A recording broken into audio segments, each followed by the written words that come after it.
Share कम हुआ है।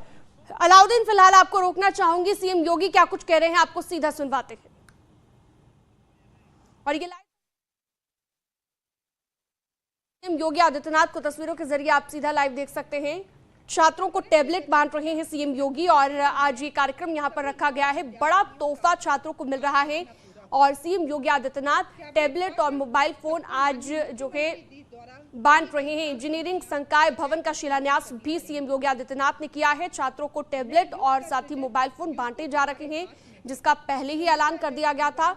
Doctor Shakuntala university में मुख्यमंत्री योगी आदित्यनाथ आप लाइव देख रहे हैं। तो ये तस्वीरें आपकी टीवी स्क्रीन पर लखनऊ से सीधा लाइव आपको दिखा रहे हैं। छात्रों को सीएम योगी की स्मार्ट शाला, स्मार्ट सौगात इसलिए कहा जा रहा है क्योंकि टैबलेट और मोबाइल फोन के जरिए टेक्नोलॉजी जो एडवांस हो चुकी है वो अब बच्चों तक पहुंच पाएगी। लखनऊ से सीधा लाइव तस्वीरें कार्यक्रम की आपको दिखा रहे हैं।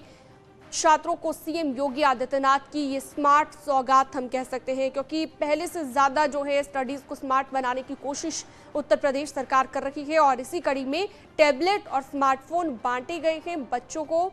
जो छात्र यहाँ पर मौजूद हैं, छात्रों को ये बड़ी सौगात सीएम योगी आदित्यनाथ दे रहे हैं। डॉक्टर शकुंतला यूनिवर्सिटी में दरअसल ये पूरा कार्यक्रम है जो हम आपको दिखा रहे हैं। इंजीनियरिंग संकाय भवन का शिलान्यास भी सीएम योगी ने यहाँ पर किया है। प्रदेश सरकार में दिव्यांगजन सशक्तिकरण और पिछड़ा वर्ग कल्याण विभाग के मंत्री श्री नरेंद्र कश्यप जी, कुलपति डॉक्टर शकुंतला मिश्रा पुनर्वास विश्वविद्यालय प्रोफेसर राणा कृष्णपाल सिंह जी, अपर मुख्य सचिव दिव्यांगजन सशक्तिकरण विभाग श्री हेमंत राव जी, निदेशक दिव्यांगजन सशक्तिकरण विभाग विश्वविद्यालय के सभी आचार्यगण, अभिभावकगण और प्यारे बच्चों, आज मुझे प्रसन्नता है कि डॉक्टर शकुंतला मिश्रा राष्ट्रीय पुनर्वास विश्वविद्यालय लखनऊ में विश्वविद्यालय के अभियांत्रिकी और प्रौद्योगिकी संकाय के भवन का आज यहाँ पर शिलान्यास का कार्यक्रम भी संपन्न हुआ है और इसके साथ ही ममता राजकीय मानसिक मंदिर विद्यालय जो आवासीय है जनपद चंदौली का, संकेत जूनियर हाई स्कूल जनपद चित्रकूट, ये भी आवासीय सुविधा से युक्त होगा। इन सभी के शिलान्यास का कार्यक्रम संपन्न हुआ है।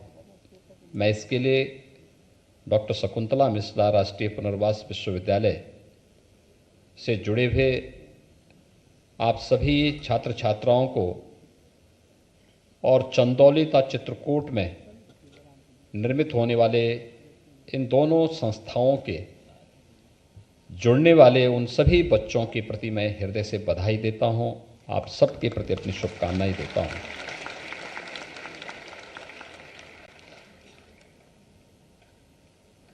वास्तव में जब मैं आपको देखता हूं तो मुझे लगता है कि व्यक्ति का मूल्यांकन केवल उसकी शारीरिक बनावट से ही नहीं हो सकती, बल्कि उसकी सोच, उसकी बुद्धिमत्ता, उसके विवेक और उसके साहस से उसकी पहचान बनती है। और भारत तो इस मामले में दुनिया के अंदर तो इस प्रकार के अनेक उदाहरण हैं। जब भले ही शारीरिक रूप से किन्हीं कारणों से वो व्यक्ति अपने को सक्षम न मानता रहा हो, लेकिन उसकी बुद्धिमत्ता ने, उसके विवेक ने, उसके साहस ने उसे दुनिया के सामने एक आदर्श के रूप में प्रस्तुत किया। और भारत तो इसका उदाहरण है। हम जब भारत की ऋषि परंपरा की बात करते हैं तो सबका ध्यान सहसा ही ऋषि अष्टावक्र की ओर जाता है। मध्यकाल में भक्ति काल के एक महाकवि हुए थे सूरदास। उनकी रचनाओं से कौन ऐसा भारतीय होगा और हिंदी साहित्य का कि मैं रुचि रखने वाला कौन ऐसा भारतीय होगा जो महाकवि सूरदास से विभूत न हुआ हो। और आपने देखा होगा जब सूर और तुलसी की भक्तिकालीन रचनाओं की हम तुलना करते हैं तो हमें कहीं भी सूरदास ऐसा नहीं लगता है कि वह जन्म से दृष्टिबाधित रहे हों। उनकी रचनाएं हमें एक नई दिशा दे देती हैं। और मित्रों, यही नहीं, हम लोगों ने दुनिया के अभी हाल ही में जिनका शरीर शांत हुआ है, दिवंगत हुए हैं, प्रसिद्ध भौतिक विज्ञानी स्टीफन हॉकिंग के बारे में कौन नहीं जानता है। ब्रह्मांड के रहस्य के बारे में उनकी जो थ्योरी है पूरी दुनिया उसका लोहा मानती है। अनेक ऐसे उदाहरण हैं जहां पर दिव्यांग जनों ने अपनी प्रतिभा को, अपनी बुद्धिमत्ता का लोहा देश और दुनिया के सामने मनवा करके अपनी इस असीम ऊर्जा को सबके सामने उसकी अलग छाप छोड़ी है। और ये हम सबका सौभाग्य है कि हम तो दुनिया की सबसे उर्वरा भूमि उत्तर प्रदेश में हम सबको जन्म लेने और डॉक्टर शकुंतला मिश्रा विश्वविद्यालय के साथ जुड़ने का सौभाग्य आप सबको प्राप्त हुआ है। उत्तर प्रदेश देश का सबसे ऊर्जावान प्रदेश है। असीम प्रतिभा और ऊर्जा उत्तर प्रदेश के पास है। इसकी इस ऊर्जा और प्रतिभा को जिसने भी जाना है उसने उत्तर प्रदेश के लिए जो भी योगदान किया है उसका प्रतिफल उसे अवश्य प्राप्त हुआ है, क्योंकि प्रकृति और परमात्मा का असीम वरदान उत्तर प्रदेश पर है। और प्रकृति और परमात्मा के इस असीम वरदान के साथ जो भी जुड़ेगा वो यशस्वी हो जाएगा। और यह उत्तर प्रदेश के अंदर जुड़ा है। तो उत्तर प्रदेश में स्थित डॉक्टर शकुंतला मिश्रा राष्ट्रीय पुनर्वास विश्वविद्यालय, यह विश्वविद्यालय भी अपने आप में एकमात्र विश्वविद्यालय है जो दुनिया के अंदर दिव्यांग जनों के पुनर्वास के लिए पूरी मजबूती के साथ कार्य कर रहा है। सबसे बड़ी खूबी ये कि विश्वविद्यालय में आधे बच्चे दिव्यांग जन हैं और आधे सामान्य बच्चे हैं।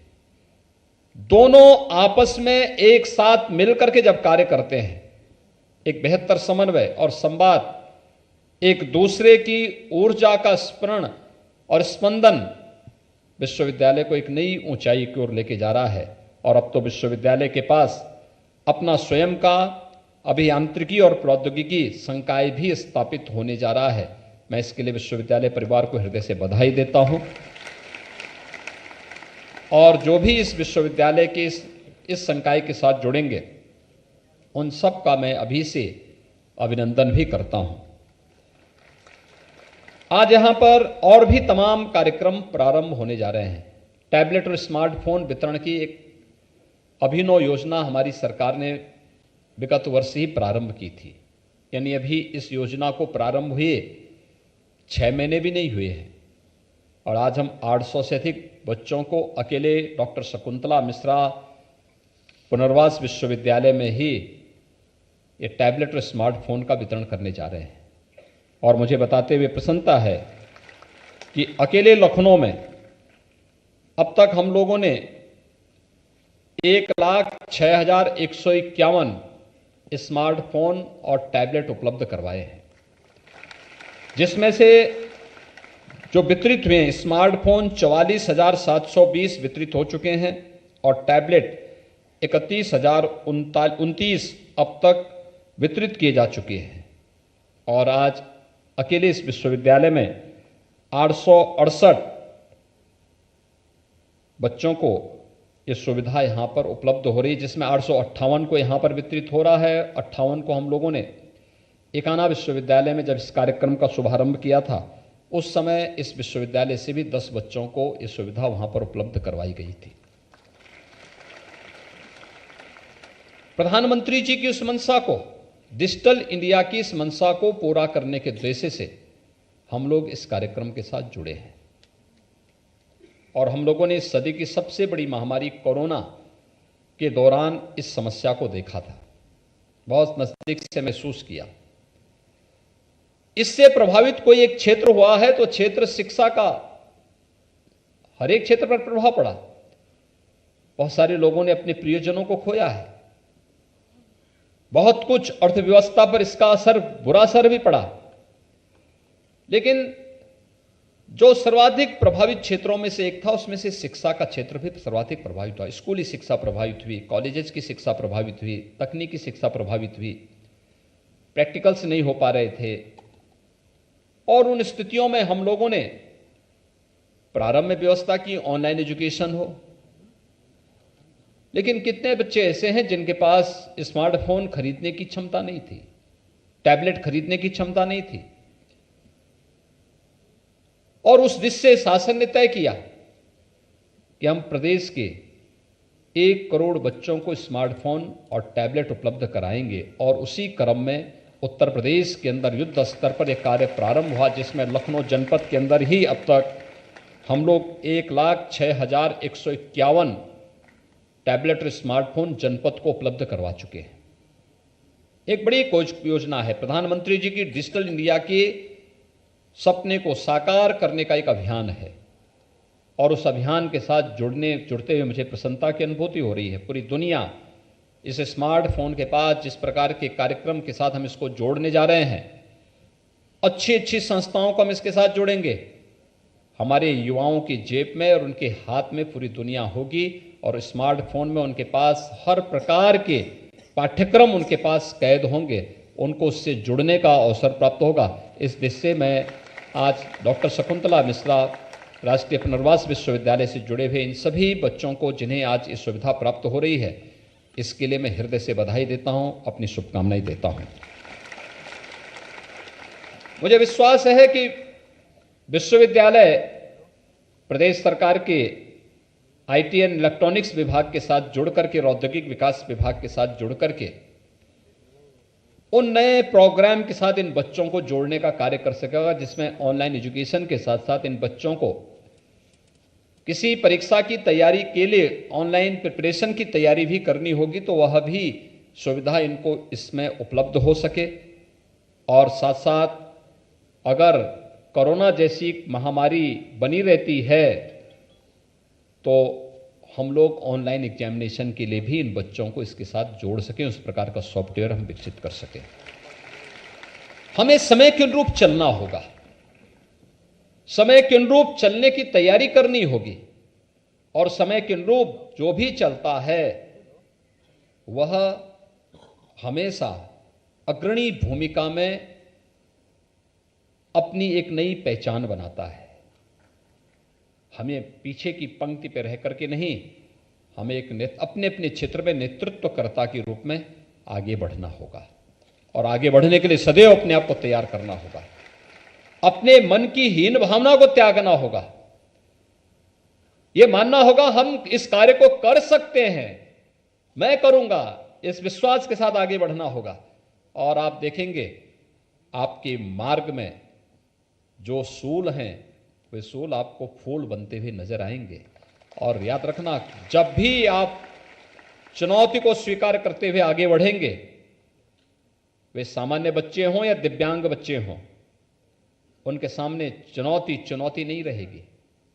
आगे बढ़ने की इच्छा शक्ति होनी चाहिए, उस प्रकार का एक संकल्प होना चाहिए, उसके अनुरूप हमारी रणनीति भी होनी चाहिए। और उसके अनुरूप हम स्वयं को ढालने का प्रयास भी करेंगे, तो फिर कहीं कोई समस्या हमारे सामने बाधक नहीं बन सकती, कुछ भी असंभव नहीं बन सकता। आज उत्तर प्रदेश में हम लोगों ने वही कार्य किया। ये उत्तर प्रदेश 5 साल पहले बीमारू प्रदेश था, आज देश के नंबर 2 की अर्थव्यवस्था बन चुका है। नंबर 2 की अर्थव्यवस्था यूपी बन चुका है। उत्तर प्रदेश को देश की 6ठी अर्थव्यवस्था बनने में 70 साल लगे और हमने उत्तर प्रदेश को मात्र 5 वर्ष में, जिसमें से 2 वर्ष तो कोरोना जैसी महामारी से जूझते हुए व्यतीत किए, मात्र इन 5 वर्षों में हम उत्तर प्रदेश को देश की नंबर 2 की अर्थव्यवस्था बना दिए हैं। इच्छा शक्ति होनी चाहिए, कार्य करने की एक मजबूत इच्छा शक्ति और हर चुनौती से जूझने की एक प्रवृत्ति होनी चाहिए, वो हमें निरंतर हमारा मार्ग प्रशस्त करेगी। और उत्तर प्रदेश में सब संभव है। उत्तर प्रदेश यही उत्तर प्रदेश है जिस उत्तर प्रदेश में आज से 5 साल पहले दंगे होते थे, गुंडागिर्दी होती थी, अराजकता फैलती थी। आज उत्तर प्रदेश में सर्वत्र शांति है, सौहार्द है, अराजकता गुंडागिर्दी के लिए कोई जगह नहीं है। हर एक तबका आज विकास की मुख्य धारा के साथ जुड़ करके एक नई स्वस्थ प्रतिस्पर्धा के साथ आगे बढ़ रहा है। जब इस स्वस्थ प्रतिस्पर्धा के साथ आगे बढ़ रहा है तो हमारे शिक्षण संस्थानों को भी, विश्वविद्यालय हो, महाविद्यालय हो, इन सब को भी इस स्वस्थ प्रतिस्पर्धा के साथ जुड़ने के लिए अपने आप को तैयार करना पड़ेगा। उत्तर प्रदेश अगर हर एक फील्ड में आगे बढ़ रहा है तो कोई कारण नहीं कि हम भी उस स्वस्थ प्रतिस्पर्धा का हिस्सा न बन जाएं। बन सकते हैं। हमें भी अच्छे विश्वविद्यालय देने होंगे, अच्छे शिक्षण संस्थान देने होंगे, अच्छे चिकित्सा संस्थान देने होंगे, अच्छे तकनीकी संस्थान देने होंगे, और उत्तर प्रदेश में जो कुछ भी होगा वह वर्ल्ड क्लास होगा। इस संकल्प के साथ हमें आगे बढ़ना होगा। और इसलिए सरकार के पास आज किसी प्रकार के संसाधनों की कमी नहीं है। फिजूल खर्ची के लिए कोई पैसा हमारे पास नहीं, लेकिन हां, हर एक व्यक्ति की जरूरत को पूरा करने के लिए और उसकी आवश्यकता के अनुरूप उस प्रकार के प्रचुर संसाधन सरकार के पास हैं। सरकार उसमें सहयोग देना चाहती है, सहयोग करना चाहती है, आपका सहयोग भी लेना चाहती है। और उस सहयोग के साथ, एक टीम वर्क के साथ, जब उत्तर प्रदेश 25 करोड़ जनता बोलती है तो 25 करोड़ की आवाज एक स्वर में उत्तर प्रदेश के विकास के लिए जब निकलती है तो उत्तर प्रदेश की ताकत बनती है। ये हमारी सबसे बड़ी ताकत है, हमारी पूंजी है। लोग बोलते थे कोरोना में इतनी बड़ी आबादी को कैसे संभालेंगे। मैं कहता था हमारी ताकत 25 करोड़ की आबादी है, सब मिलकर के कार्य करेंगे तो हम कोरोना को भी परास्त कर देंगे। लोग कहते थे कि आपके यहां 1 करोड़ प्रवासी कामगार और श्रमिक वापस आएंगे, कैसे संभालेंगे। मैं कहता था इसकी चिंता आपको नहीं करनी है। 25 करोड़ की आबादी है, 1 करोड़ और आ जाएगी, कोई असर नहीं पड़ने वाला है, कोई असर नहीं पड़ने वाला है। वे प्रवासी कामगार और श्रमिक कहीं बाहर के नहीं है, यहीं यूपी के ही रहने वाले हैं, तो अपने घर आ रहे हैं। ये हमारे लिए उनकी प्रतिभा और उनकी स्किल का लाभ उठाने का एक अवसर है। हम उनका स्किल मैपिंग करेंगे, उनको यहीं काम पे लगाएंगे। लेकिन जिन लोगों ने उन्हें लावारिस छोड़ा था उन प्रदेशों में आज वहां के उद्योग बंद हो गए, वहां के कारोबार चरमरा गए, और उत्तर प्रदेश ने उन्हें हाथों हाथ लिया। उत्तर प्रदेश में नए नए उद्योग लग रहे हैं। उत्तर प्रदेश में आज के दिन पर हमारे पास स्किल मैन पावर की कोई कमी नहीं है। हमें पहचानना होगा हर एक व्यक्ति के पास कुछ ना कुछ क्षमता है।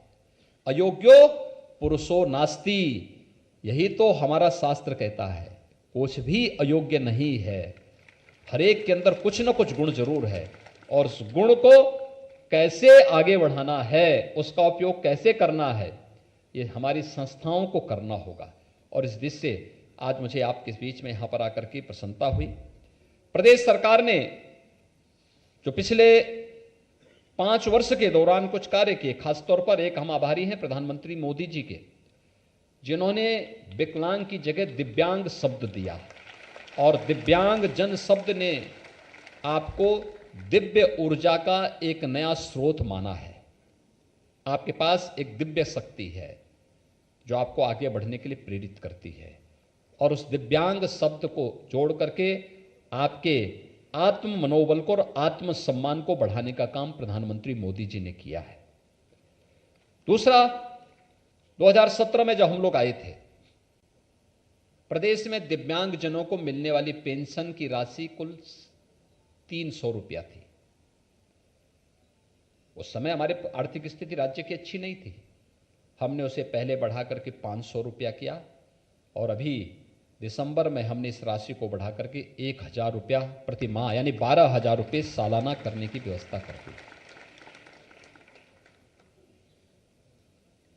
इसी प्रकार से राज्य सरकार की ओर से तमाम अन्य कार्यक्रम किए गए हैं। खासतौर पर पहले यहां पर जो वार्षिक जो बजट होता था दिव्यांगजन कल्याण विभाग की, यह मात्र 660 करोड़ रुपए थी।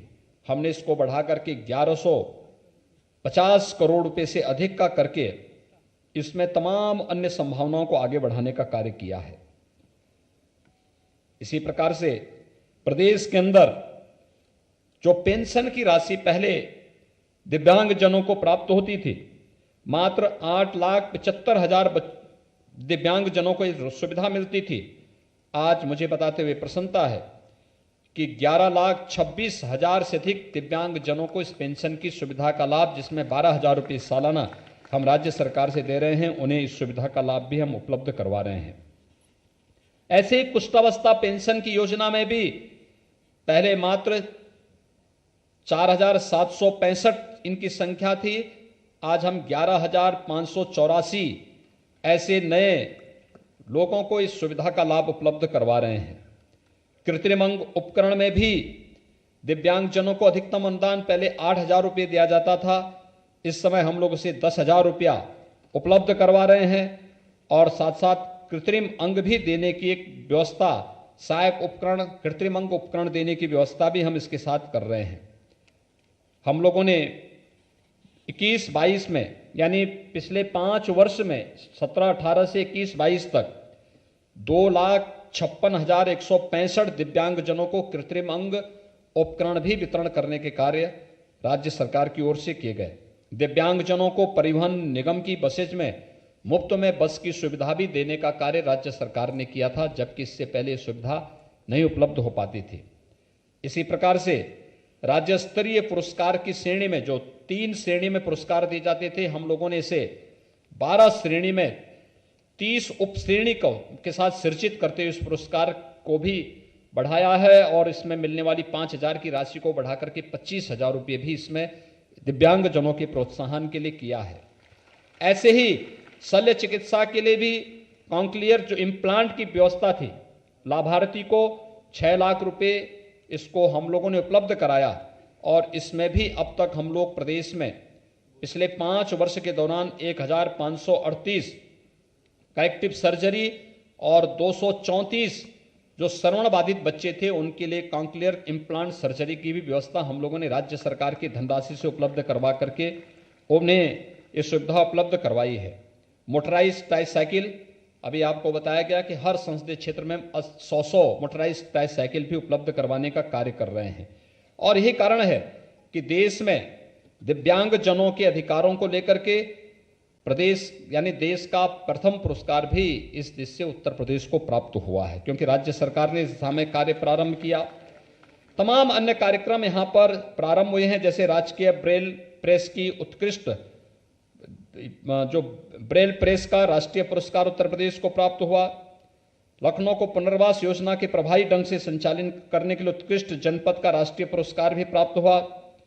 सुगम भारत अभियान के कार्यक्रम में प्रभावी क्रियान्वयन के लिए सर्वश्रेष्ठ राज्य का पुरस्कार भी उत्तर प्रदेश को प्राप्त हुआ और इसी प्रकार से वाराणसी को पुनर्वास योजना का प्रभावी ढंग से संचालन करने हेतु उत्कृष्ट जनपद का राष्ट्रीय पुरस्कार 2019 प्राप्त हुआ। और मुझे बताते हुए प्रसन्नता है कि हम लोग अनेक उन सुविधाओं को जो दिव्यांगजनों के कार्य को और सरलीकरण करते हुए उनके जीवन को और सरल और आसान बना सकें, इसके लिए राज्य सरकार पूरी तरह तत्पर है, हर प्रकार का सहयोग करेगी। आज मुझे प्रसन्नता है कि यहाँ पर 558 बच्चों को टैबलेट और स्मार्टफोन की सौगात यहाँ पर आपको राज्य सरकार के द्वारा उपलब्ध की गई है और मैं चाहूँगा कि आईटी और इलेक्ट्रॉनिक्स विभाग और औद्योगिक विकास विभाग के साथ समन्वय बना करके नए प्रोग्राम और इनकी बेहतर ट्रेनिंग के साथ साथ इन बच्चों को इसका बेहतर लाभ उपलब्ध करवाने और डिजिटल इंडिया के प्रधानमंत्री जी के सपने को साकार करने में हमारे सभी प्रदेश भर के शिक्षण संस्थान सफल होंगे। क्योंकि आप देख रहे होंगे वैश्विक महामारी है और रूस और यूक्रेन का युद्ध भी है, पूरा चीन लॉकडाउन में चल रहा है कोरोना महामारी के कारण। मैन्युफैक्चरिंग नहीं हो पा रही है टैबलेट और स्मार्टफोन की। इसमें एक चिप लगती है, वो चिप का निर्माण नहीं हो पा रहा है, उसमें कठिनाई हो रही है। इसलिए हम फेज वाइज इसको वितरित कर रहे हैं। फाइनल इस ईयर के बच्चों को उस वर्तमान में बांटा जा रहा है। फिर हम लोग सेकेंड ईयर के बच्चों को लाएंगे, फिर फर्स्ट ईयर के बच्चों को इस सुविधा उपलब्ध करवाने की कार्रवाई भी होगी। लेकिन मैं आप सभी बच्चों को इस बात के लिए आश्वस्त करता हूं कि प्रदेश भर के हर युवा को हम स्मार्ट युवा बनाएंगे। उन्हें स्मार्टफोन और टैबलेट देने का कार्य राज्य सरकार करेगी।